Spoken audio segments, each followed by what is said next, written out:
여러분들을 환영합니다. 제가 환영의 뜻으로 꽃다발을 준비해 왔습니다. 가을 분위기를 약간 냈습니다. 지난번에 공룡 이야기까지 했었고요. 이제 오늘은 화석 이야기를 하려고 합니다. 화석들의 창조론 질환 문제를 해결할 때 가장 중요한 증거 중에 하나가 화석입니다. 왜냐하면 화석은 과거에 살았던 생명체들의 흔적을 직접 눈으로 확인할 수가 있기 때문에 이 화석이 오늘날 생명체들과 많이 다르다. 그러면 변한 증거입니다. 그렇죠?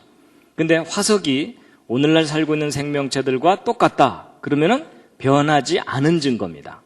그러면 변했다면 진화론이 오히려 타당할 거고요. 변하지 않았다면 처음 창조된 모습 그대로이기 때문에 창조론이 더 타당한 겁니다. 그래서 그것을 오늘 확인하게 될 텐데요. 성경 말씀 한 곳 보시겠습니다. 여호수아 4장 6절 말씀인데요. 함께 읽으시겠습니다. 시작. 이것이 너희 중에 표징이 되리라. 후일에 너희 자손이 물어 가로되 이 돌들은 무슨 뜻이뇨 하거든. 지난번에 제가 그랜드 캐년 이야기를 할 때 그때 함께 읽었던 말씀이었습니다. 다시 한번 되새겨보기 위해서 한번 했는데요. 이스라엘 민족이 이집트를 탈출한 다음에 가나안 땅을 가야 되는데 곧바로 가지 못하고 40년 동안 광야 생활을 하다가 뒤늦게 여호수아로 지도자가 바뀌고 여호수아가 이스라엘 민족을 이끌고 가나안 땅을 들어가게 됩니다. 근데 가나안 땅을 들어갈 때 이 요단강이 바로 앞에 놓여 있게 되는데 그 요단강 앞에 백성들이 도착을 했는데 마침 그때 요단이 추수할 시기가 될 때는 언덕에 넘칠 정도로 물이 많아지거든요. 몇 사람이면 그냥 헤엄쳐 건너가면 되지만 지금 20세 이상 싸움에 나갈 만한 사람만 60만 명이기 때문에 거기다 여자 합치면 120만 명, 또 아이들 바글바글 이러니까 한 200만 명 가까운 인구가 이 홍수가 난 강을 건너가야 되는 그런 상황이 된 겁니다. 근데 그때 하나님께서 기적을 베푸셨죠. 어떤 기적을 베푸셨냐면 언약궤를 맨 제사장들이 요단강에 언약궤를 딱 메고 발을 내딛어서 발이 물에 잠기자마자 무슨 일이 벌어진 겁니까? 그랬더니 어떤 분이 물에 젖었어요. 이러더라고요. 근데 그게 아니라 흐르던 강물이 딱 멈춰버린 겁니다. 그렇죠? 그러면 그 위에서 계속 흘러오던 물들은 그 위로 계속 쌓여버리겠죠? 그리고 그 앞에 마른 땅이 쫙 드러난 겁니다. 일단 믿어지십니까? 믿으려고 애를 쓰시죠? 근데 어쨌든 제가 그 얘기를 하려는 건 아니고 강물이 딱 그치면서 마른 땅이 드러나니까 그때 이스라엘 민족이 다 마른 땅을 밟고 요단강을 건너가게 됩니다. 그래서 여기 보면은 온 이스라엘 백성은 마른 땅을 향하여 요단을 건너갔다 이렇게 되어 있는데요. 그 후에 여호수아가 백성들에게 명령을 해가지고 돌들을 강 바닥에 있던 돌 12개를 꺼내 갖고 나와라. 그리고 바깥에가 쌓아놔라. 그렇게 명령을 한 후에 그리고 나서 한 말입니다. 다시 한번 읽으시겠습니다. 시작. 이것이 너희 중에 표징이 되리라. 후일에 너희 자손이 물어 가로되 이 돌들은 무슨 뜻이뇨 하거든. 그들에게 이르기를 곧 언약궤가 요단을 건널 때에 요단물이 끊어졌으므로 이 돌들이 이스라엘 자손에게 영영한 기념이 되리라 하라. 나중에 후손들이 이 돌들이 무슨 뜻이에요 하고 물어보면 뭐라고 대답하라는 겁니까? 하나님이 하신 일에 대한 증거다라고 얘기를 해주라는 겁니다. 그 요점이요. 물론 그때 요단강에서 꺼내온 돌이 이 돌은 아닙니다. 그 돌을 찾아냈나 이러시는 분들이 계실까봐 말씀드리는 건데,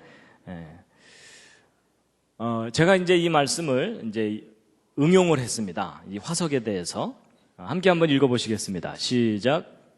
후일에 너희 자손이 물어 가로되 이 화석들은 무슨 뜻이뇨 하거든. 뭐라고 대답을 해줘야 된다는 거겠습니까? 똑같습니다. 이 화석들은 하나님이 하신 일에 대한 증거다라고 가르쳐줘야 된다는 겁니다. 근데 그게 왜 그래요 하고 또 따지고 들면 자세하게 설명해줘야 되잖아요. 그래서 오늘 이제 화석이 왜 하나님이 하신 일에 대한 증거인지를 알려드릴 텐데요. 중요한 요점은 이겁니다. 여러분, 화석은요, 절대로 진화의 증거가 아닙니다. 화석은 무엇에 대한 증거냐면 하나님께서 종류대로 창조하셨다는 창조의 증거일 뿐만 아니라 대홍수 심판과 같은 사건의 증거들입니다. 그래서 이제 왜 그러한지를 이제 오늘 일일이 다 이제 확인을 이제 시켜드릴 텐데요. 여러분, 하나님께서 맨 처음에 종류대로 따로따로 다 만드셨다라고 성경에 기록되어 있습니다. 그래서 종류대로 창조하신 이후로 지금까지 크게 변한 게 없습니다. 이 화석들은요. 이제 그걸 보여주고 있고, 창세기 6장, 7장에 홍수에 관한 기록이 있는데 함께 읽으시겠습니다. 시작. 내가 홍수를 땅에 일으켜 무릇 생명의 기식 있는 육체를 천하에서 멸절하리니 땅에 있는 자가 다 죽으리라. 땅 위에 움직이는 생물이 다 죽었으니 곧 새와 육축과 들짐승과 땅에 기는 모든 것과 모든 사람이라. 성경 창세기 기록이 옳다면 지금 우리가 살고 있는 이 지구는 수천 년 전에 전 세계적인 홍수를 겪었습니다. 그럼 그때 하나님께서 창조하신 생명체들이 번성해 있다가 그 홍수 때 다 휩쓸려서 죽게 되겠죠. 거의 대부분은 파괴됩니다. 그렇지만 그 일부는 남아서 화석으로 남아있게 되거든요. 그래서 이 화석들이 종류대로 창조되었고 대홍수 때 그 홍수 심판에 의해서 파묻혀서 화석이 된 거다라는 것을 이제 오늘 확인하시게 될 텐데요. 화석은 이제 영어로 fossil 이렇게 얘기하고요. 한자 말로는 돌처럼 변한 것이다. 뭐 이런 뜻입니다. 그래서 생명체가 살다가 이렇게 그 흔적을 남긴 것들을 화석이라고 하는데, 직접 이렇게 흔적이 남은 것도 있지만 이 발자국들이 남는 경우도 화석이라고 말하기도 합니다. 그런데 이 화석들이 변해온 증거다라고 주장하는 것이 진화론이고, 변하지 않았다는 증거다라고 주장하는 것이 창조론입니다. 화석은 보통 퇴적암이라고 하는 암석 속에 대개 들어 있습니다. 이제 퇴적암이라는 것은 어디서부턴가 실려와서 쌓인 것을 의미하거든요. 그래서 이제 그런 속에 생명체들의 화석이 들어 있게 되는데, 이제 이런 화석들을 실제로 이제 발굴을 하는 겁니다. 그런데 이제 도대체 이런 화석들이 만들어지려면 이제 어떤 일이 일어나야 되느냐 하는 겁니다. 어떤 물고기나 이런 것들이 화석으로 변하려면 어떻게 돼야 되는 거냐 하는 건데요. 이제 보통 사람들이 화석에 대해서 학교에서 진화론만 교육받았기 때문에 화석에 대한 오해들을 참 많이 합니다. 이제 그 중에 하나가 뭐냐면요. 화석은 우리들 주변에서 쉽게 만들어질까요? 그렇지 않습니다. 여러분, 화석이 우리들 주변에서 쉽게 만들어지는 것이 아닙니다. 예를 들어 물고기가 물속에서 살다가 죽은 후에 이제 실려오는 흙들에 의해서 이렇게 파묻히고 나면 오랜 기간 동안 느린 퇴적에 의해서 화석으로 변할 거냐? 이런 일은 일어나지 않습니다. 여러분, 만약에 이런 식으로 화석이 만들어지는 거라면 지금 현재 한강, 금강 밑바닥에는 화석들로 가득 차 있어야 됩니다. 그렇죠? 근데 사실 강 밑바닥에는 화석들이 있나요, 없나요? 전혀 없습니다. 그러니까 화석은 이렇게 일반적인 오랜 세월 동안 느린 퇴적에 의해서는 만들어지지 않습니다. 그럼 화석은 어떻게 해야 만들어지는 거냐면 어느 날 갑자기 에구에구 뭐 이래야 만들어집니다. 갑작스럽게 매몰이 되는 상황에서 대개 화석이 만들어지게 됩니다. 그래서 이 어떤 물고기가 죽은 후에 부패와 분해에 의해서 없어져 버릴 것이냐 아니면 화석으로 남을 것이냐 하는 것은 조건의 문제입니다. 근데 보통 일반적으로 천천히 파묻히는 상황에서는 화석이 안 됩니다. 그 이유가 뭐냐면 우리들 살고 있는 이 주변에는 자그마한 미생물들이 우리가 죽기를 기다리고 죽은 후에는 이것을 다 분해시켜버리고 썩어버리게 만듭니다. 그래서요, 여러분, 일반적으로 화석은 좀 값이 비싸거든요. 그래서 화석이 값이 비싸다 그랬더니 어떤 분이 야, 화석을 캐러 다니기는 힘들고 만들어보자 이래가지고 집 앞마당을 포크레인으로 파고 시장에서 이것저것 다 사와가지고서 파묻어 놓으면 시간 지나면 화석이 돼 있을까요? 없어질까요? 썩어서 없어져 버립니다. 그래서 보통의 경우는요, 이 생명체들이 파묻히거나 노출되면 다 썩어서 분해돼서 없어져 버리지 화석이 안 됩니다. 그래서 이제 실제로 화석들을 발굴을 해보면 화석들은 어느 날 갑자기 파묻혀서 화석이 됐다는 것을 아주 분명하게 보여주는 그런 증거들이 있는데요. 예를 들어 물고기 화석 중에 이런 화석이 있습니다. 약간 좀 이상하죠? 입부분이 이상하죠? 큰 물고기가 작은 물고기를 입에 딱 물고서 화석이 돼 있는 겁니다. 무슨 상황이요? 안타까운 상황입니다.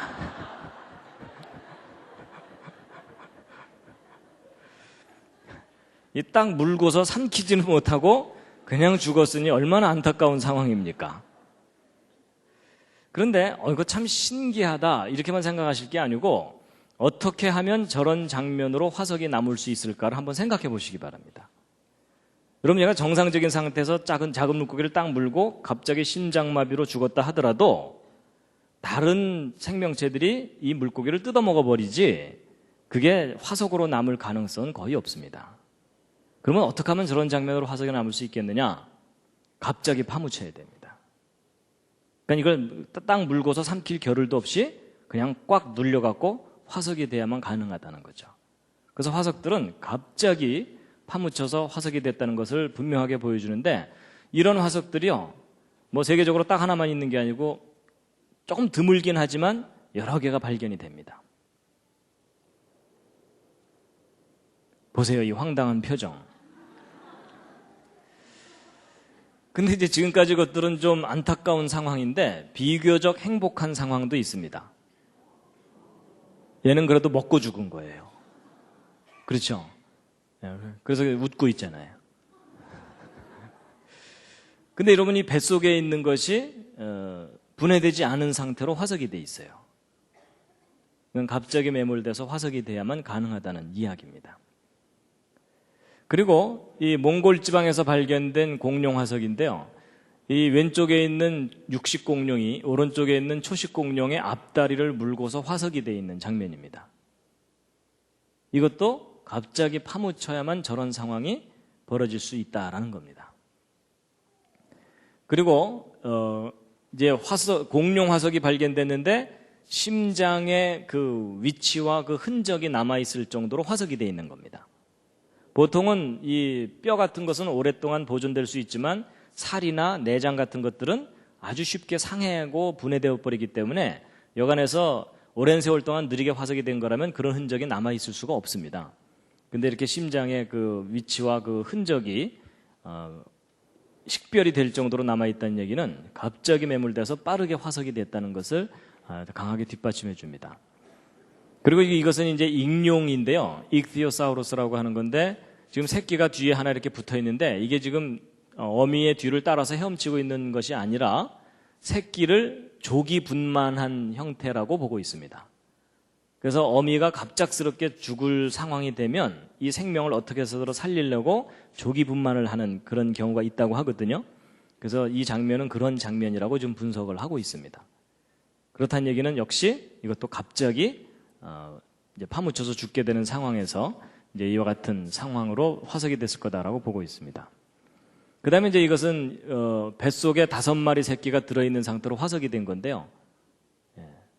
이렇게 생생하게 화석이 남는 경우가 좀 드물기는 한데 어쨌든 이 상황도 갑자기 파묻혀야 되는 거지, 얘가 죽고 나면 노출되고 다른 생명체들이 뜯어먹기 때문에 이렇게 온전하게 보존되는 일이 쉽지가 않습니다. 이것은 이제 육지동물인데 쌍태를 벤 상태로 화석이 되어 있는 겁니다. 이것도 역시 갑작스러운 메모를 보여주는 것이고요. 그 다음에 잠자리 같은 것도 쟤네들이 죽고 나면은 개미들이 막 뜯어가기 바쁩니다. 그렇죠? 근데 저렇게 선명하게 화석으로 남을 수 있는 것은 죽은 후에 곧바로 메모리 됐기 때문에 다른 동물들이나 다른 생명체들이 분해를 안 시킨 그런 장면이라고 볼 수 있고요. 그 다음에 해파리 같은 것들도 아주 쉽게 그 분해가 되는데 해파리까지도 화석으로 남아있는 경우가 있습니다.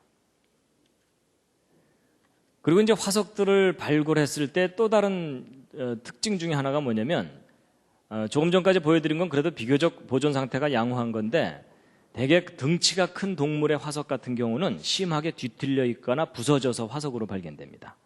여러분, 동물들이 보통 죽게 되면은 이 뻣뻣한 상태로 이렇게 돼 있고 오랜 세월 동안 서서히 퇴적층에 파묻혔다면 그냥 뼈가 그 상태 그대로 화석으로 남아 있어야 되거든요. 근데 이렇게 심하게 뒤틀려 있는 상태로 화석이 발견되는 것은 이 동물들이 파묻힐 때 심한 압력을 받으면서 파묻혔다는 것을 보여주는 겁니다. 그러니까 정상적인 상태로 죽은 것은 아니라는 거죠. 그리고 이 물고기 보세요. 얘가 전공이 발레가 아닙니다. 근데 심하게 휘어져 있죠. 그렇죠? 그렇다는 것은 이 물고기가 역시 심한 압력을 받으면서 파묻힌 것을 나타내 주는 거다라는 것입니다. 그리고 또 이제 화석이 발견되는 또 다른 특징은 뭐냐면 대규모로 집단적으로 발견되는 겁니다. 그래서 미국 네브라스카 지방에 가보면은 9천여 마리 정도로 추정되는 낙타, 코뿔소, 멧돼지 이런 것들이 한꺼번에 파묻혀서 화석이 돼 있습니다. 쟤네들이 죽기 전에 반상회를 했을까요? 예, 그럴 리가 없습니다.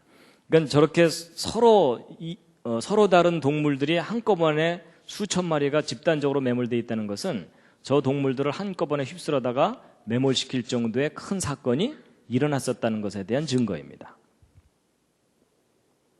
맘모스들도 집단으로 발견되고요. 그 다음에 보통 이제 박물관에 가보면 화석들이 전시가 돼 있거든요. 근데 보통 사람들은요, 저거 고사리 화석이네 이러면서 이제 종류만 구별을 하고 지나갑니다. 그렇죠? 근데 여러분 이런 화석들을 유심히 보면은 어떤 특징이 있냐면 고사리 화석의 잎이 잘 펼쳐진 상태로 화석으로 발견되는 경우가 많습니다. 그 얘기는 뭐냐면 보통 고사리들이 죽은 다음에는 이파리가 오므라들면서 시들죠. 근데 저렇게 쫙 펼쳐져서 화석이 발견된다는 얘기는 살아있는 상태에서 그대로 매몰됐기 때문에 저렇게 펼쳐진 상태로 화석으로 발견된다는 뜻입니다. 그러니까 오랜 세월 동안 서서히 파묻힌 게 아니라는 얘기죠. 그리고 이건 이제 암모나이트라고 하는 그 조개 종류의 이제 화석인데요. 그 암몬 조개가 작은 건 요만하지만요, 큰 거는 이렇게 큰 것도 있습니다. 저런 거 하나 잡으면 동네 잔치할 수 있습니다. 근데 이제 보통 또 사람들이 저거 암모나이트 화석이야 이러고 이제 지나가고 마는데 이런 조개 종류들의 이런 암모나이트 종류들의 화석들을 발견해 보면 특징이 뭐냐면 표면 상태가 비교적 깨끗합니다. 그게 무슨 뜻이냐면요. 그 바닷가에 놀러 가 보시면 알지만 죽은 조개 껍질 표면에는 다른 동물들이 구멍을 뚫거나 또는 다른 동물들이 들러붙어서 살게 되거든요. 그러니까 죽은 후에 오랫동안 노출되게 되면은 그런 세월의 흔적이 남게 됩니다. 근데 전 세계적으로 발견되는 이 암모나이트 이 화석들의 보편적인 특징이 뭐냐면 표면 상태가 깨끗하다는 겁니다. 그 얘기는 뭐냐면 살아있는 상태에서 갑자기 죽었다는 얘기입니다. 그리고 이제 조개 종류 화석은 화석 중에 가장 비율이 높게 발견됩니다. 그러니까 화석 중에 제일 많이 발견되는 것이 조개 화석이거든요.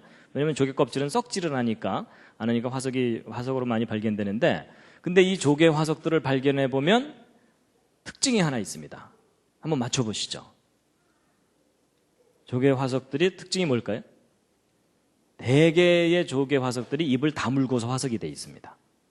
그 바닷가에 놀러 가 보시면 알지만요, 이런 죽은 조개들은 이렇게 그 껍질이 서로 분리가 돼가지고서 이렇게 널려 있는 경우들이 참 많습니다. 그렇죠?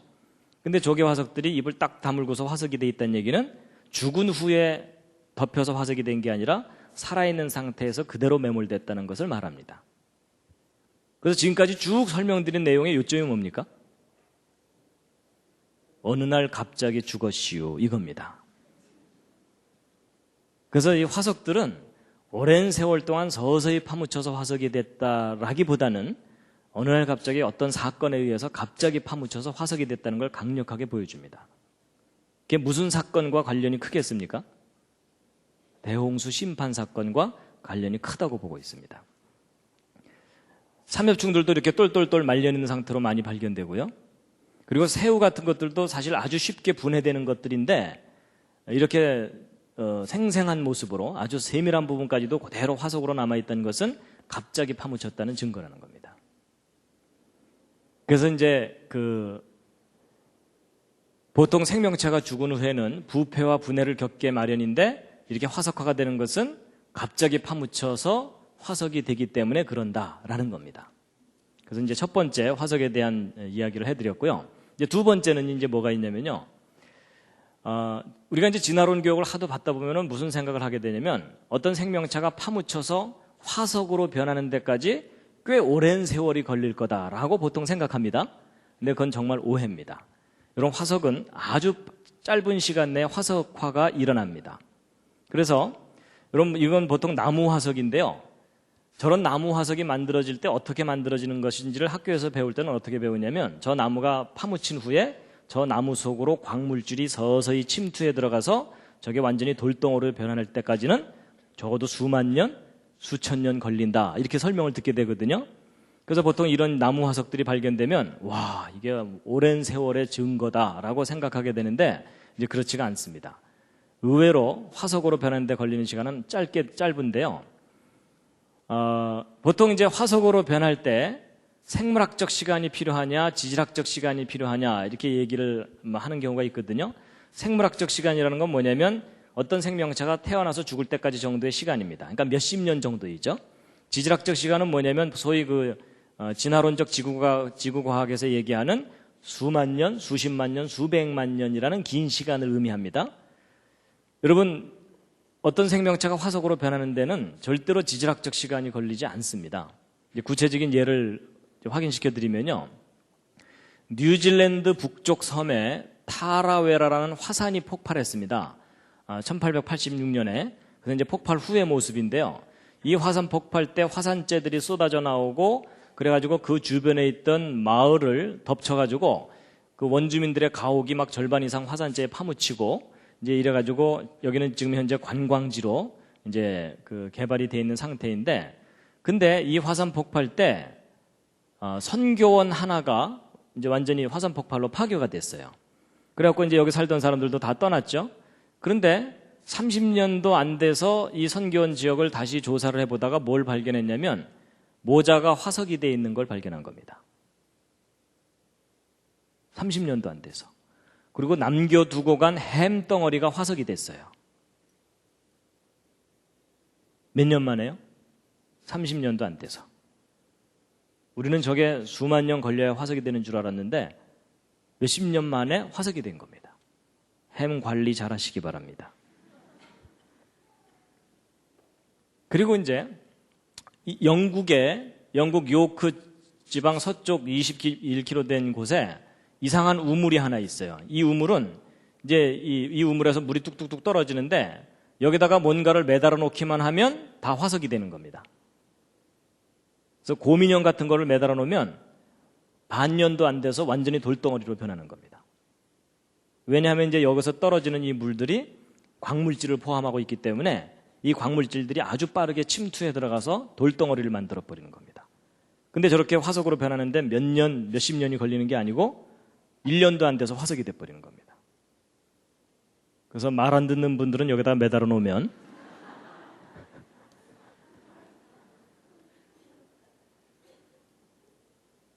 그리고 이것은 이제 1980년에 서부 텍사스에서 발견한 카우보이 장화거든요. 근데 지금 사람 뼈가 이 속에 들어있어요. 그러니까 신발을 신은 채로 죽은 사람이겠죠? 그런데 이 뼈가 화석이 돼 있는 거예요. 그래가지고 도대체 이 신발 언제 만든 건지 수소문을 해서 알아보았더니 1936년도에 설립된 회사가 만든 신발인데 1950년대 초에 수제품으로 만든 신발이라는 걸 확인했어요. 그럼 이 신발 만든 지 30년 된 거잖아요. 그렇죠? 근데 그 신발을 신은 사람의 뼈가 화석이 돼 있는 거예요. 그러니까 화석은 절대로 수만 년 걸려야만 만들어지는 게 아니라는 겁니다. 그리고 이제 이런 나무가 통째로 화석이 된 것을 보통 규화목이라고 얘기를 합니다. 그래서 이런 규화목 이런 것들이 생기려면 엄청난 오랜 세월이 걸릴 거다라고 생각을 하는데 그래서 이제 미국 워싱턴의 스미소니언 박물관 앞에 이 규화목이 이렇게 전시되어 있고 그 밑에는 2억 년 전에 나무가 화석이 된 거다 이렇게 얘기를 해요.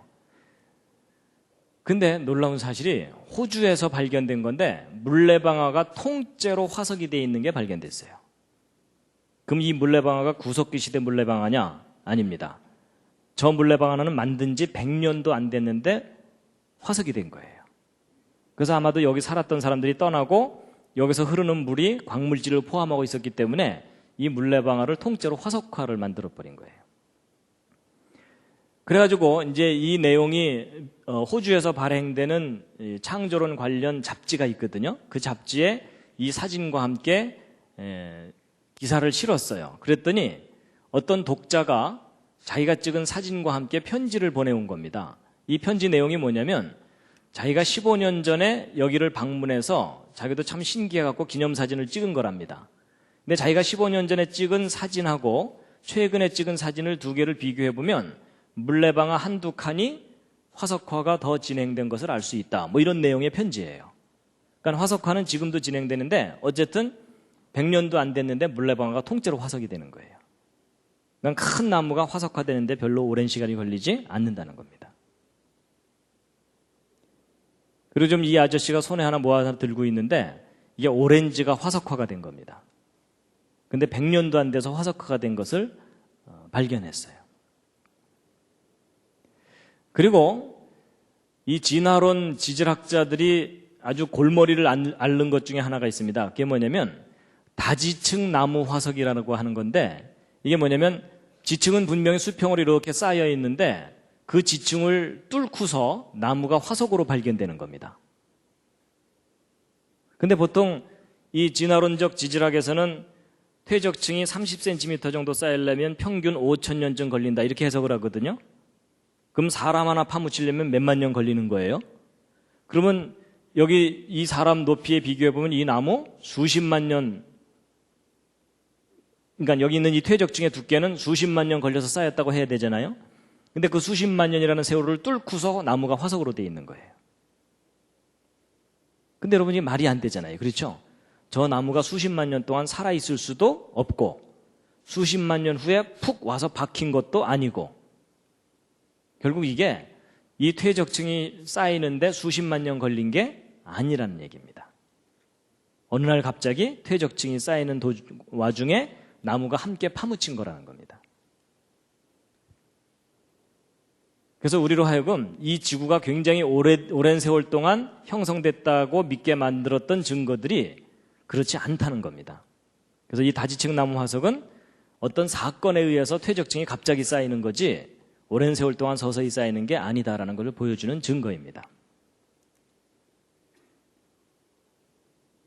그리고 이제 사람들로 하여금 이 지구가 아주 오래되었다고 믿게 만드는 것 중에 하나가 이 동굴입니다.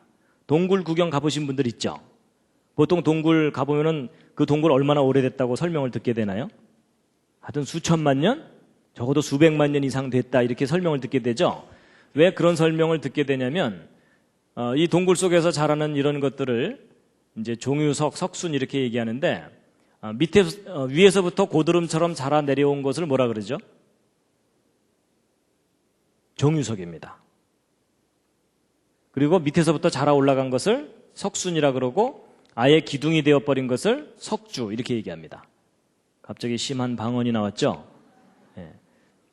근데 이제 이런 종유석이나 석순 같은 것들이 형성되는데 아주 오랜 세월이 걸린다고 보통 배우게 되는데 왜냐하면 여러분 요 끄트머리에서 물방울이 똑똑똑 떨어지면서 이 거대한 석순이 만들어지려면 굉장히 오랜 세월이 걸렸을 거다라고 생각하기 때문입니다. 근데 여러분 종유석이나 석순이 그렇게 오랜 세월 동안 걸려서야만 만들어지는 게 아닙니다.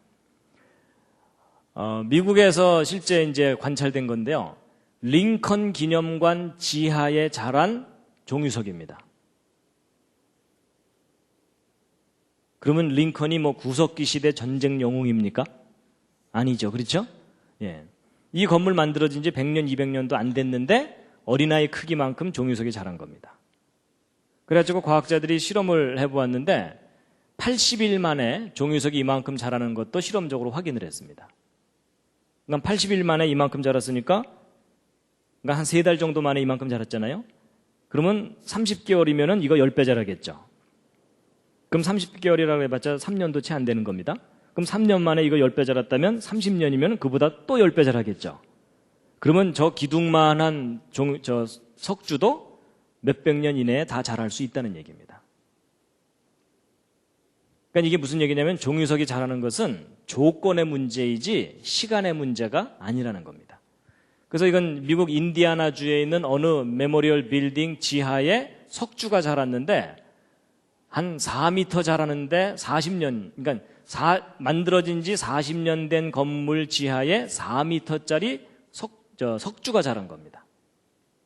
그래서 어떻게 이게 자랐나 이제 확인해 보았더니 이 건물에서부터 약 10km 떨어진 지점에 동굴이 하나 있었습니다. 근데 그 동굴하고 이 건물이 지하수로 연결이 돼 있었던 거예요.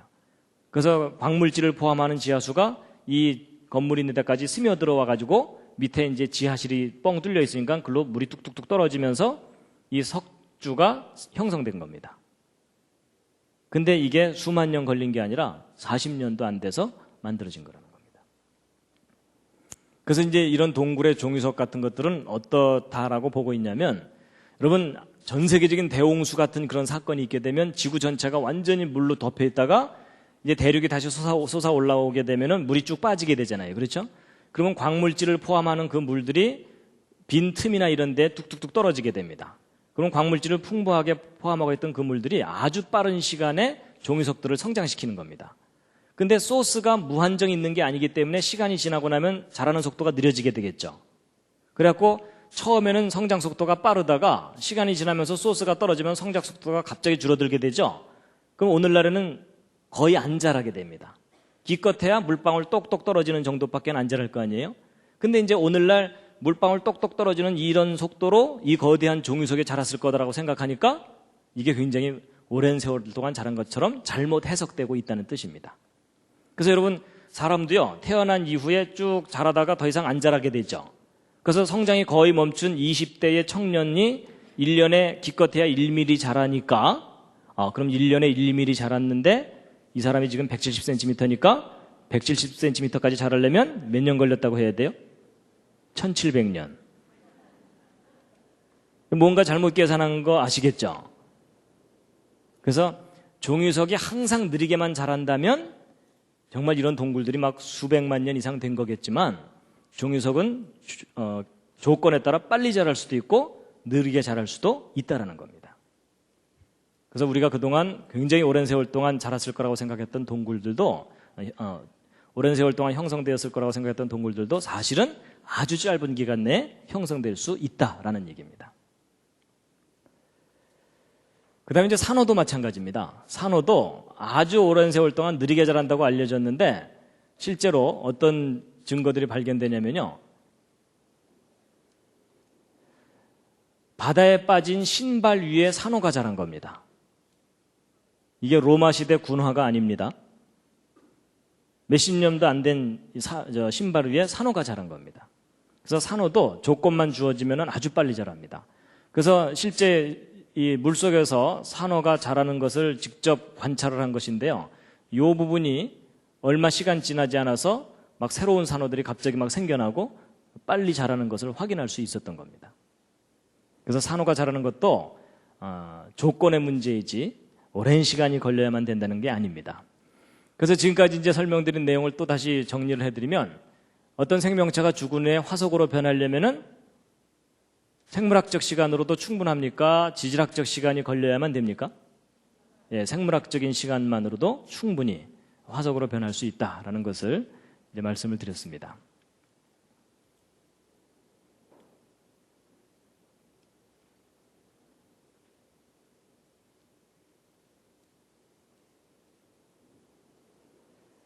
잠시 기지개를 한번 쫙 켜시겠습니다.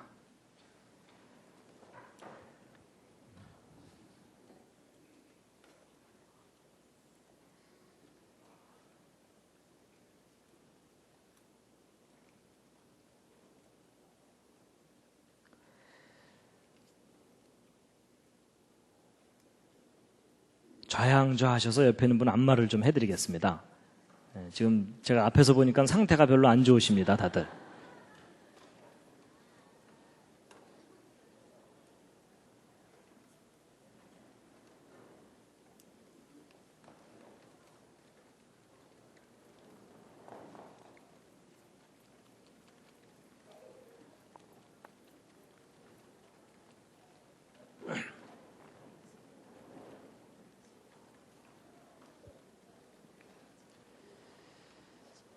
예, 반대로도 해주시고요. 반대로도. 혼자 계신 분들은 혼자서라도 좀 이렇게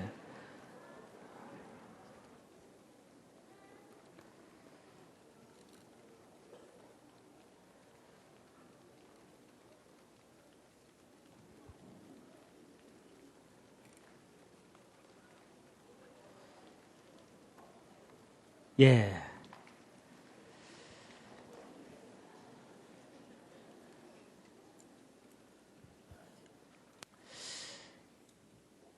자, 그 다음에 이제 오늘은 공부를 하는 시간입니다. 오늘은 별로 안 웃기네 이러시면 안 됩니다. 뭐 제가 맨날 웃길 수는 없습니다. 그 대신 오늘은 사실을 확인하는 시간입니다. 그 다음에 이제 이 부분이 참 중요한 부분 중에 하나인데요. 맨 처음에 서두에 말씀드린 것처럼 화석이 변한 증거냐, 변하지 않은 증거냐 하는 건데요. 이제 우리는 하도 진화론 교육을 받다 보니까 화석으로 발견되는 생명체들은 오늘날 살고 있는 생명체들과 많이 다를 거다라는 생각을 많이 하거든요. 그게 잘못된 지식입니다. 이런 화석을 실제 발견해 놓고 나면 현재 살고 있는 생명체들과 거의 대부분이 똑같습니다. 일부 멸종된 것을 제외하고는 거의 대부분이 똑같습니다. 그래서 제가 뭐 말로 해봐야 우긴다 그러니까 제가 직접 이제 확인을 시켜드릴 텐데요. 여러분 은행 아시죠? 하나씩 드시기 바랍니다. 특히 이 은행은요, 어떤 별명을 갖고 있냐면 살아있는 화석이다라는 별명을 갖고 있습니다. 살아있는 화석, living fossil이라는 말이 무슨 뜻이냐면요, 이 은행나무는요, 진화론에 의하면 중생대에 출현했다고 하는 식물입니다. 근데 중생대라고 하면 지금부터 적어도 막 2억 년 이 정도 되는 거거든요. 막 1억 년, 2억 년 전이에요. 근데 그 아득한, 그 옛날에 출현했다고 하는 생명체가 지금 현재까지도 살고 있잖아요. 그렇죠? 그러니까 진화론적인 관점으로 볼 때 이 은행나무라는 나무는 너무나 특이한 나무인 거예요. 중생대에 출현했는데 아직까지도 죽지 않고 살아있다면 이 은행나무는 상당히 생명력이 끈질긴가 보다. 저거 갈아 마시면 건강에 좋겠구나. 이래가지고 개발된 약이 무슨 약이에요? 예, 진코민 기넥신. 기억나십니까? 예, 실제로 이제 저 은행나무에는 혈액순환을 개선하는 성분이 들어있기 때문에 예, 약효는 있어요. 그리고 우리 한국 은행나무 잎이 특별히 약효가 높다고 합니다. 예, 근데 어쨌든 그래갖고 막 이 그 은행나무는 다른 식물과 달리 1억 년 이상을 끈질기게 살아온 나무다. 그래갖고 화석으로만 발견돼야 되는데 현재 살아있으니까 얼마나 신기해요. 그래서 이런 것을 살아있는 화석이라고 이름을 붙였어요. 그래서 살아있는 화석이 몇 개 안 되는 줄 알았거든요. 근데 이제 화석을 다 발견하고 났더니 다 살아있어요. 그러니까 저 예전에는 몰랐기 때문에 몇 개만 살아있는 줄 알았는데 알고 봤더니 화석이나 오늘날 살고 있는 거나 다 똑같아요. 그래서 이제 그걸 이제 보실 텐데요. 플라타너스 아시죠? 플라타너스도 이제 다양한 잎 모양을 가지고 있는데 그게 다 이렇게 화석으로 다 발견되는데 화석이나 오늘날 살고 있는 플라타너스나 똑같아요. 그냥 플라타너스예요. 그리고 이제 단풍 나무 잎 같은 경우도 화석하고 실물하고 그냥 똑같아요, 다. 그래서 이런 단풍들도요,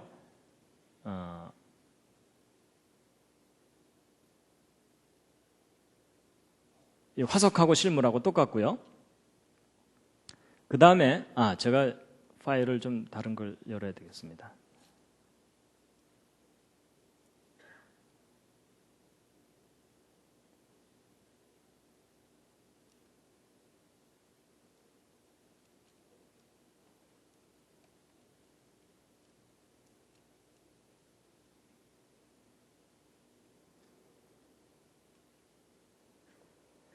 예, 단풍도 이제 화석하고 오늘날 살고 있는 것하고 잎 구조나 이런 것들이 다 똑같고요. 풍나무라고 하는 것도 화석하고 실물하고 똑같고, 그 다음에 야자수도 오늘날 살고 있는 것과 화석하고 똑같고, 앞으로 계속 보여드리는 것의 주제는 뭐냐면 똑같습니다. 예, 그냥 이제 확인만 하시면 됩니다. 밤나무도 화석으로 그대로 발견되고, 너도 밤나무,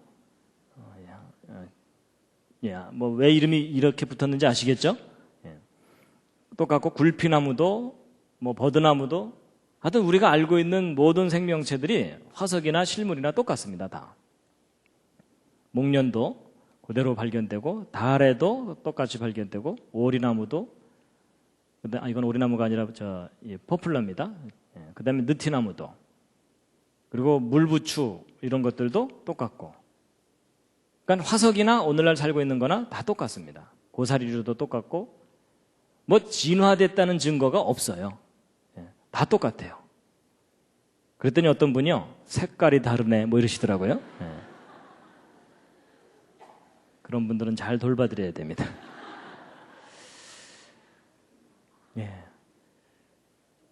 그 다음에 이제 이 파인 종류인데 그것도 화석하고 오늘날 살고 있는 게 똑같고요.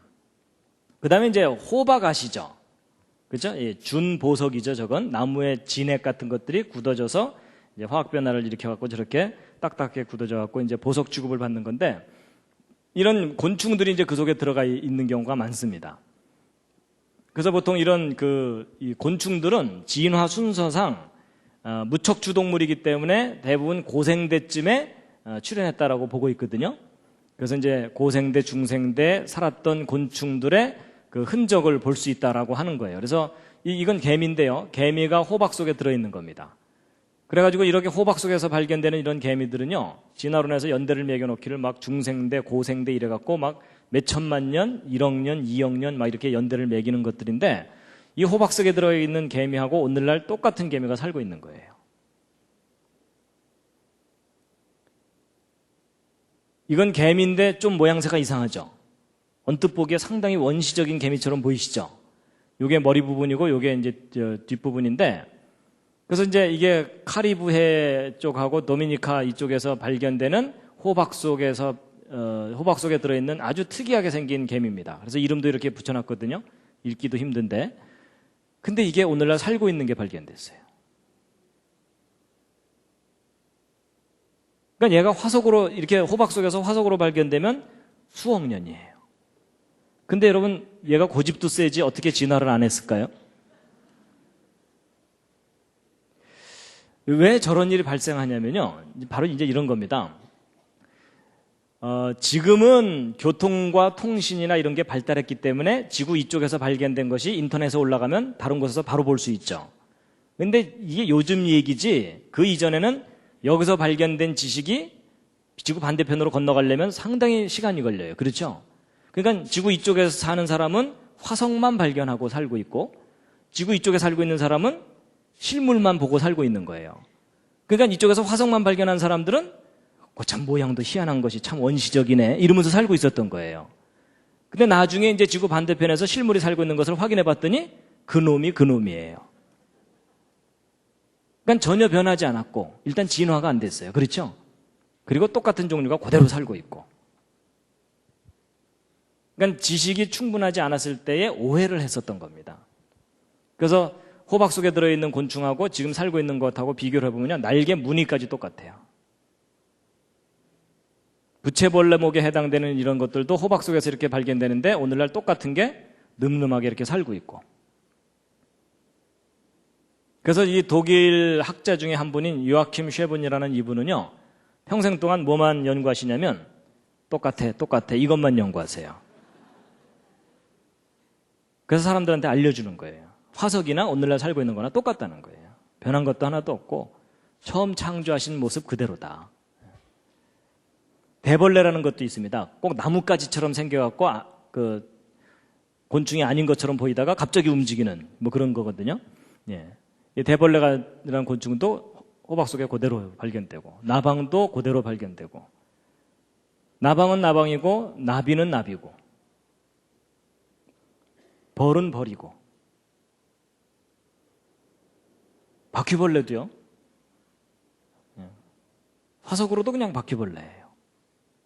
그 다음에 이제 스코르피언 플라이라 그래서 이 꼬리에 그 전갈 같은 꼬리를 갖고 있다 그래서 이제 붙여진 이름인데, 화석이나 오늘날 살고 있는 거나 그냥 똑같아요.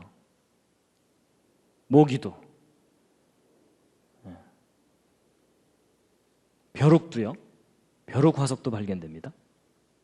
거미도, 잠자리도.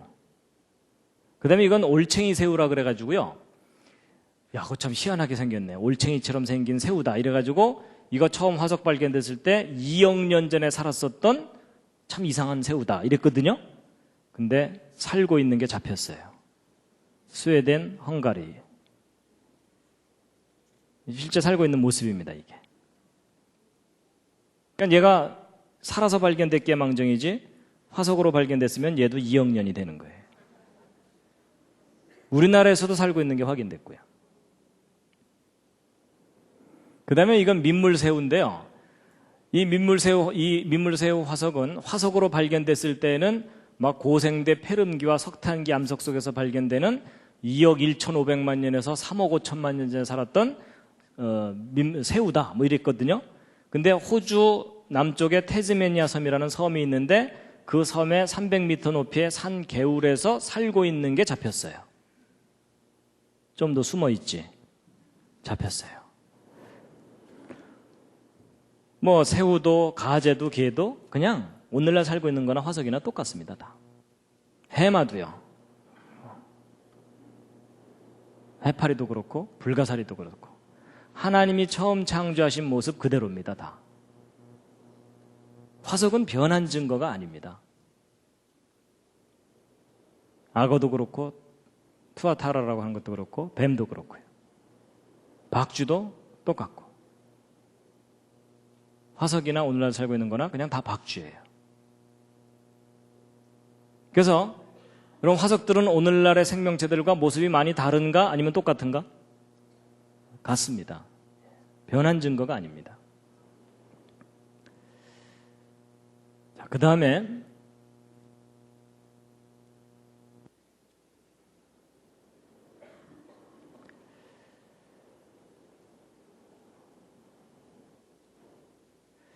이제 뭐가 있냐면요. 진화론을 배울 때 표준 화석이라는 걸 배웁니다. 표준 화석이라는 게 뭐냐면 지질시대, 그러니까 이건 다 진화론에서 얘기하는 건데 뭐 고생대, 중생대, 신생대라고 하는 그런 지질시대에 어느 일정한 시기에만 생존했던 생명체의 화석을 표준 화석이라고 합니다. 그래서 이 지질시대를 구별하는 표준 화석들이 있었다라고 진화론에서 얘기하거든요.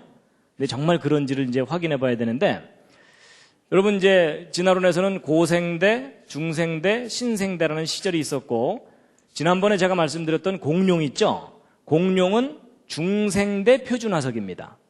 그래서 진화론에서는 공룡 화석 발견되면 그거 발견된 퇴적층은 다 무슨 시대? 중생대 이렇게 얘기하는 겁니다.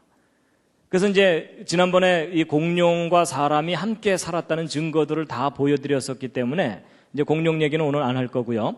이 고생대 표준 화석이라고 하는 것들을 이제 확인시켜 드릴 텐데요. 고생대 표준 화석 중에 하나가 이제 바다나리 같은 겁니다. 여러분 이게 이제 바다나리 화석들이거든요. 어떤 분들은 이거 보고서 배추 화석이라고 끝까지 우기시는데 이게 이제 배추가 아니고 바다나리라고 하는 이 백합처럼 이렇게 펼쳐져 있는 이름은 나리인데 동물로 분류된다고 합니다. 그래서 이제 이런 화석들이 발견되면 와 이거 고생대에 살았던 바다나리 화석이다 이래가지고 막 2억 년, 3억 년 연대를 매겨놓은 박물관에 가면 그렇게 이제 연대 매겨놓은 화석입니다. 그런데 이 바다나리가 오늘날 살고 있는 것들이 다 확인됩니다.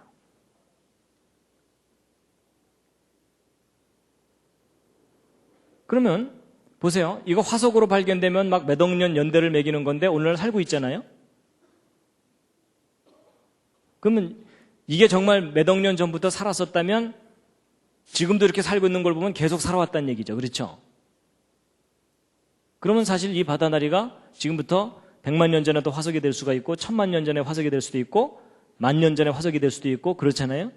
근데 보통 이런 바다나리 화석이 발견되면은 대부분은 다 중생대, 고생대 이렇게 연대를 매기고 막 1억 년, 2억 년 연대를 매기는 겁니다. 근데 문제는 2억 년 전에 살았다고 하는 바다나리나 오늘날 살고 있는 바다나리나 그냥 바다나리예요. 그리고 이제 암모나이트도 마찬가지입니다. 이 암모나이트도 고생대 이제 이건 고생대의 바다 이러면서 상상도를 막 그린 것인데 이 암모나이트와 사촌점 되는 것이 앵무조개입니다. 근데 오늘날 앵무조개가 이렇게 살고 있는 게 잡혔어요. 그 다음에 이제 스트로마톨라이트라 그래서요. 이거는 이제 박테리아들이 우글우글 번식해가지고서 이게 덩어리 져서 살고 있는 거거든요. 근데 그게 이제 화석이 된 겁니다. 그래서 이제 이 스트로마톨라이트라는 것은 특히 이 진화론에서 지구상에 산소를 공급해준 생명체다라고 특별하게 여기는 것입니다. 그래서 이런 것들이 화석으로 발견되면 막 몇 억 년이라는 연대를 매기는 화석이에요. 그런 생명체 화석인데 오늘날 살고 있는 것들이 발견됐어요. 카리브해 연안에 살고 있는 거예요. 여러분 이게 돌덩어리가 아니고요. 이 사이아노박테리아들이 이렇게 뭉쳐서 살고 있는 겁니다. 여러분 이건 타임머신이 아닙니다. 호주 서쪽에 상어만이라고 하는 곳에 가면 이렇게 우글우글 살고 있어요. 얘네들이 화석으로 발견되면 몇 억 년인 거예요. 그 다음에 이제 삼엽충도 고생대의 대표적인 표준화석들인데, 그래서 이런 거 발견되면 막 몇 억 년 이렇게 연대를 매기는 건데, 어느 삼엽충 한 마리의 기구한 운명을 소개해 드리겠습니다. 여러분, 미국에서 발견된 발자국 화석인데, 맨발자국이 아니라 샌달자국입니다. 그러니까 샌달을 만들어 신을 정도의 지혜를 가진 인간이 살았다는 증거겠죠? 근데 이 샌달 자국 뒷부분에 뭔가 하나 밟혔는데 그거 확대해서 헤쳐보니까 삼엽충 한 마리가 지그시 깔려 있는 거예요. 그 다음에 이제 이건 삼엽충과 아주 유사한 어떤 생명체를 표본을 만들어 놓은 거거든요. 근데 이런 모든 증거들로 볼 때 삼엽충이 몇 억 년 전에 살았던 그런 표준화석이 아니라는 겁니다. 그러니까 이제 보세요. 그동안 진화론에서 표준 화석이라고 했던 생명체들이 그 시대에만 살았던 게 아니라 지금도 살고 있어요. 그렇죠?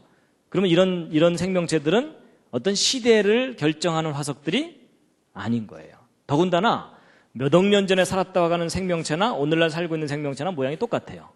그럼 진화했다는 증거입니까? 진화하지 않았다는 증거입니까? 진화하지 않았다는 증거입니다. 그리고 근본적으로 몇 억 년 전에 살았다고 하는 말이 거짓입니다. 그리고 이제 특히 이제 많은 사람들에게 진화를 믿도록 만들었던 결정적인 역할을 하는 화석들이 몇 가지가 있어요. 이제 그 중에 하나가 바로 이 실러켄스 화석입니다. 여러분 이 실러켄스 화석은 진화론에서 얘기할 때 6,500만 년 전에 살았던 양서류의 조상이 되는 물고기다라고 많이 사람들에게 얘기했었고 지금도 그렇게 주장하고 있는 생명체거든요. 근데 이제 얘가 왜 양서류의 조상이라고 그렇게 이해되었냐면 여러분 그 어류가 양서류로 진화를 하려면 지느러미가 다리로 변해야 되죠. 물 바깥으로 나와야 되니까. 근데 지느러미가 다리로만 변해야 되는 게 아니고 여러분 물속에 들어있다가 물 바깥으로 나오면 몸무게가 갑자기 무겁게 느껴지는 거 혹시 아세요? 수영장에서 물속에 들어있다가 바깥으로 나오면 몸이 무겁게 느껴지죠? 왜냐면 물은 부력이 있기 때문에 몸을 가볍게 해주는 성질이 있거든요. 근데 물 바깥으로 나오면 몸무게가 확 늘어나기 때문에 자기 체중을 유지하기 위해서 지느러미가 다리로만 변해야 되는 게 아니라 그 속에 뼈가 생겨야 돼요. 그런데 이 실러켄스 물고기 화석을 발견해 놓고 나서 조사해 봤더니 이 앞지느러미 쪽에 뼈가 들어있는 거예요. 이 물고기는 어류인데 양서류로 진화하려고 물속에서 열심히 걷는 연습을 해갖고 속에 뼈가 생기는 건가 보다. 이렇게 설명을 하니까 진화의 증거처럼 여겨지잖아요. 그렇죠? 그래서 그런 식으로 지금도 학교에서 설명하고 양서류의 조상 물고기다 이러면서 진화의 증거로 설명을 했거든요. 그런데 잡혔어요.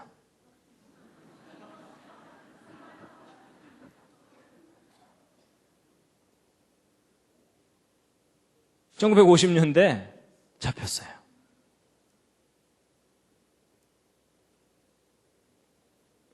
근데 놀랍게도 6,500만 년 전에 살았다고 하는 모습 그대로. 일단 진화한 거예요, 안 한 거예요? 진화한 증거가 전혀 없는 거예요. 그렇죠? 그래서 처음에는 이쪽에서만 잡히다가요, 이 아프리카 동쪽에서만 잡히다가 요즘은 이제 인도네시아 쪽에서도 잡혀요. 근데 화석하고 똑같아요. 전혀 진화의 증거가 아니에요. 그러니까 아주 이게 웃기는 게 뭐냐면요, 이 유럽에 있는 학자들은 진화론을 너무 믿었기 때문에 이런 거 화석 발견하고 나서 이게 6,500만 년 전에 살았던 양서류의 조상이야 이러고 있었거든요. 근데 그와 똑같은 시간에 아프리카 쪽에서는 원주민이 오늘도 한 마리 잡았어 이러면서 먹고 살고 있는 거예요.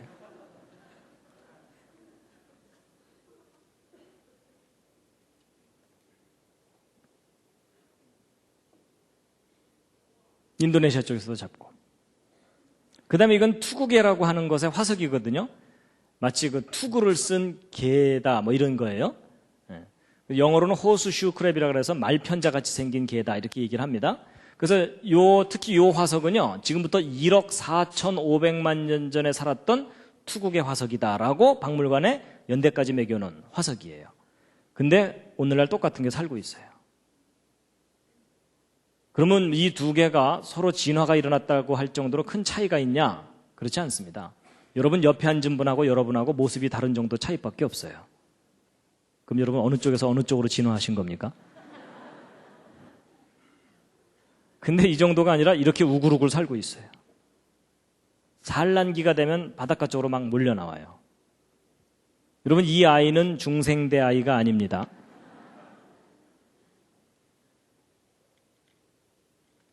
막 이렇게 우글우글 살고 있어요. 그리고 이제 더 기가 막힌 증거들도 있는데요. 뭐냐면 1912년에 미국 오클라호마주에 있는 어느 탄광 근처에서 벌어진 일인데 고생대 석탄기 퇴적층에서 채굴된 석탄 덩어리 속에서 쇠그릇이 나왔어요. 이건 너무 황당하죠? 여러분, 이 고생대 석탄기면요, 척추동물 초기 단계의 그 양서류 정도 살고 있었던 시절이에요. 진화론에 의하면. 그러면 개구리들이 쇠그릇을 만들어 사용했다. 뭐 이렇게 우겨야 되나요? 그래가지고 이 석탄 덩어리에서 이 쇠그릇이 나왔는데 적어도 쇠그릇을 만들 정도면은 지능이 뛰어난 인간이 존재했다는 뜻이에요. 맞죠? 그래갖고 이제 이게 도저히 사람들이 안 믿을 것 같으니까 그거 발견한 사람들이 진술서를 쓴 거예요. 요거 그대로 이제 번역한 게 이겁니다. 1912년도에 석탄 덩어리 한 개를 큰 쇠망치로 깨트렸어요. 근데 이 쇠단지가 석탄 조각에 자국을 남기면서 떨어져 나온 거예요. 그래서 이거 도대체 어떻게 된 건가 추적해 보았더니 그 근처 오클라호마 광산에서부터 나온 것임을 발견한 거예요. 어떻게 고생대 석탄 속에서 쇠그릇이 나올 수 있냐는 거죠. 그래서 이런 걸 뭐라 그러냐면 영어로는 out of place artifact인데 이게 무슨 뜻이냐면 여러분 이런 쇠그릇은 인간만이 만들 수 있잖아요. 그렇죠? 근데 진화론에 의하면 인간은 신생대 끄트머리쯤 출현한 거거든요. 그러니까 사실 이런 쇠그릇은 신생대 끄트머리 퇴적층에서만 발견돼야 돼요. 맞죠? 근데 얘가 여기서 발견되지 않고 여기서 발견됐으니까 제자리에서 발견된 게 아니라 딴 자리에서 발견된 거잖아요. 그렇죠? 그래서 이제 이렇게 out of place라는 이런 표현을 해가지고서 이제 말하는 겁니다. 그러니까 쉽게 얘기하면 제정신 나간 물건이다. 그 뜻입니다. 진화론대로라면 여기서 발견돼야 되는데 왜 여기서 발견됐냐 이거죠. 근데 여러분 저런 증거는 딱 하나만 발견돼도 진화론의 기본 틀이 다 무너져 버립니다. 맞죠? 그런가 하면 중생대 백악기, 공룡 살았다고 하는 시대의 퇴적층 속에서 망치가 발견되고요. 1934년에 미국 텍사스주의 런던이라는 지역에서 발견된 겁니다. 이 망치가 발견된 퇴적층이 바로 이 퇴적층이거든요. 약간 붉은색의 이 석회암 퇴적층인데 거기서 망치가 발견된 거예요. 처음 발견됐을 때의 모습이 이거고 이걸 탁 깨트렸더니 망치가 들어있는 거예요. 그래서 이 부분이 쇳덩어리고 여기가 자루가 끼어져 있는. 그러면 공룡들이 망치를 만들어서 서로 싸웠다 뭐 이래야 되나요? 그것도 아닌 겁니다. 근본적으로 이렇게 고생대, 중생대, 신생대라는 시대를 매겨놓은 이 자체가 근본적으로 잘못됐다는 뜻입니다. 그러면 이제 이런 증거가 나오면요, 사람들은 의심을 하게 되거든요. 누군가가 조작한 거 아니냐, 이럴 수 있죠. 그래가지고서 이제 이 망치 일부분을 떼어내서 성분 분석을 해봤는데요. 여러분, 사람마다 지문이 있는 것처럼 이 금속들은요, 제조 과정에 따라서 내 성분도 달라지고 구조도 다르거든요. 그래서 그 구조와 성분을 분석해보면 이 쇳덩어리는 어떤 방법으로 만들어진 거다라고 추정할 수가 있습니다. 이제 제가 학부 때 전공이 금속공학이라서 이제 이 부분은 좀 어느 정도 아는데, 여러분 보통 이 오늘날 만들고 있는 철 속에는 염소라는 게 들어있질 않습니다. 근데 이 중생대 백악기 퇴적층에서 발견된 이 망치는 이 철 속에 염소가 꽤 많이 들어있어요. 염소가 들어있다 그러니까 이제 어떤 분들이 당황을 하시더라고요. 그걸 어떻게 산채로 다 넣나. 근데 매 하는 그 염소 말고 그 화학 성분 중에 그 염소 성분이 있는데, 근데 그 보통 그 철을 만들 때는요, 철광석을 탄소로 태워버리면서 만들기 때문에 염소가 들어가는 과정이 없어요. 오늘날 만드는 철들은. 그래서 이 쇠망치는 뭔가 오늘날 만드는 방법과 다른 방법으로 만들어진 거예요. 그러니까 누군가가 오늘날 조작하려고 집어넣은 게 아닌 거예요. 그래서 이것은 아마도 지난번 제가 그 그랜드 캐년 얘기할 때 고생대 퇴적층이 사실은 노아 홍수 전반부에 형성된 퇴적층이라고 말씀드렸죠. 그래서 이 고생대 퇴적층 속에서 이 쇠단지가 쇠그릇이 나오고 이런 걸로 봐서 아마 저런 것들이 홍수 이전 사람들의 유물일 가능성이 높다라고 보고 있습니다. 그 다음에 이제 더 놀라운 것은 지난번에 말씀드렸는지 모르겠지만 공룡 화석 발견되는 퇴적층 속에서 사람 뼈가 발견된 겁니다. 그것도 사람의 완벽한 뼈 10명, 10명의 뼈가.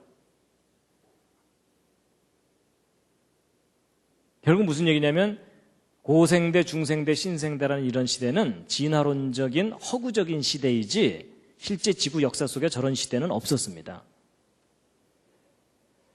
사람 손가락도 발견되기도 하고요.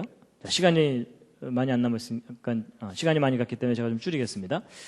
그리고 중생대 백악기 퇴적층 속에서 고양이 발자국 화석도 발견됐어요. 여러분, 고양이는 포유동물에 속하기 때문에 중생대 이후 동물이거든요, 진화론에 의하면. 그러니까 이 진화론에서 진화됐다는 순서하고 전혀 안 맞는 화석들이 마구마구 발견되는 거예요.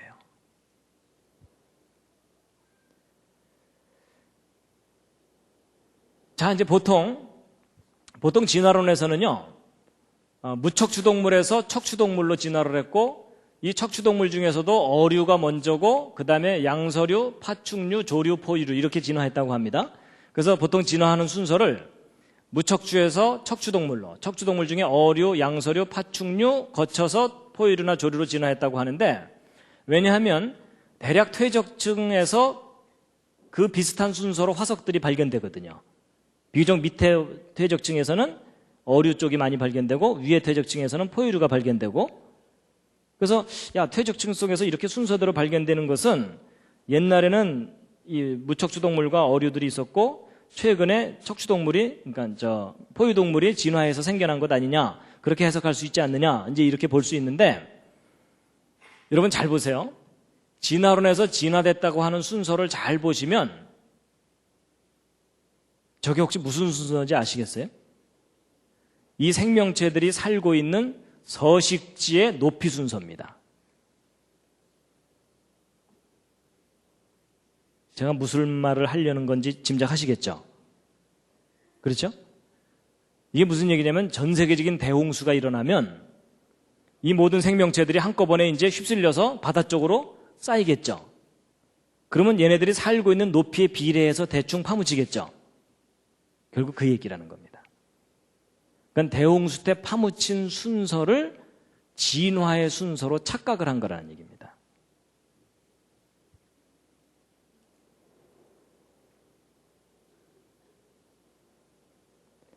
그래서 지금까지 이제 화석에 대해서 쭉 설명드린 내용을 정리하고 이제 오늘 마치겠습니다. 자, 이제 크게 5가지 얘기를 제가 말씀드렸는데요. 자, 첫 번째, 화석 형성의 주 원인은 느린 퇴적이다, 빠른 매몰이다. 빠른 매몰에 의해서 화석이 만들어진다는 거고요. 그 다음에 그것이 화석으로 변하는데 걸리는 시간은 꽤 오랜 시간이 걸린다, 비교적 짧은 시간이면 된다. 비교적 짧은 시간에 충분히 화석이 될 수 있다는 겁니다. 그 다음에 현재 살고 있는 생명체들과 화석을 비교해보면 진화되었다, 아니면 변하지 않았다? 처음 창조하신 모습 그대로를 유지하고 있다. 이게 옳다는 거고요. 그 다음에 표준화석이라는 것이 실제 존재한다, 존재하지 않는다? 표준화석이라는 건 실제 존재하지 않습니다. 그 다음에 퇴적층에서 발견되는 화석들의 순서는 진화의 순서다, 아니면 서식지의 높이 순서다? 서식지의 높이 순서라는 겁니다. 그 다음에 이제 화석에 대해서 한 가지, 지난번에 제가 맨 첫 번째 강의에서 말씀드렸던 건데요.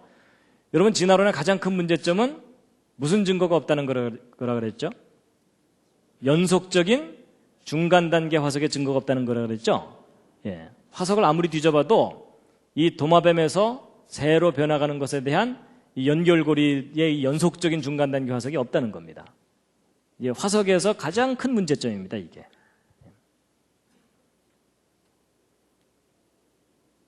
그래서 지금 학교에서 생물이 진화됐다라고 가르치고 진화의 증거가 마치 화석들인 것처럼 가르치지만 실제 이렇게 화석들을 확인해 보면 결코 진화의 증거가 아닙니다. 근데 문제는 지금 학교에서 진화론만 가르치고 있기 때문에 문제가 심각합니다. 학교에서 진화론만 교육받고 나면요, 대부분이 무신론자가 되어버립니다. 성경이 믿어지지 않게 돼 있고. 자, 다시 한번 읽으시겠습니다. 시작. 후일에 너희 자손이 물어 가로되 이 화석들은 무슨 뜻이뇨 하거든 뭐라고 대답하셔야 된다고요? 일단 제일 간단한 대답은 하나님이 하신 일에 대한 증거다. 근데 그 하나님 하신 일이 크게 두 가지예요. 뭐예요? 창조에 대한 증거이고 대홍수와 같은 심판의 증거다라는 겁니다. 그래서 종류대로 창조하신 그 모습을 그대로 화석들이 보여주고 있고, 그리고 하나님께서 홍수로 심판하실 때 휩쓸렸던 생명체들이 갑자기 파묻혀갖고 아주 빠르게 화석이 돼갖고 지금까지 남아있는 거다라는 겁니다. 물론 화석들이 대홍수 심판 때에만 형성되는 건 아닙니다.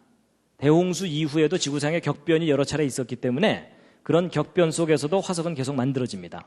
근데 어쨌든 화석은 오랜 세월 동안 서서히 만들어지는 게 아니라 어느 날 갑자기 격변에 의해서 파묻혀서 화석이 되는 거다라는 겁니다. 그래서 화석은 절대로 시간의 증거가 아니라 사건에 대한 증거입니다. 사건. 그래서 지금부터 4300년 전에는 홍수로 심판을 하셨는데 하나님께서 다시는 물로 심판하지 않으실 거다라고 말씀을 하셨습니다. 그래서 이제 오늘은 이제 화석에 대해서 여러 가지 이야기들을 해드렸습니다. 도움이 좀 되셨습니까? 마지막 꽃다발입니다.